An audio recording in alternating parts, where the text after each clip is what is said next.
இந்த மாதிரி கும்பல் 70க்கும் மேல உலகம் பூரா கண்டுபிடிச்சு முடக்கப்பட்டிருக்கு. ஆனா இன்னமும்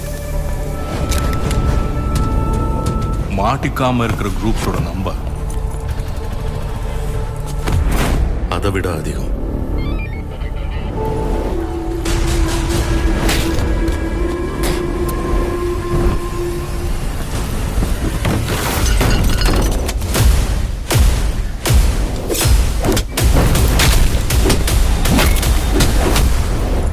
இப்படி ஒரு விஷயம் நம்ம கண்ணு முன்னால நடந்துகிட்டே இருக்கு.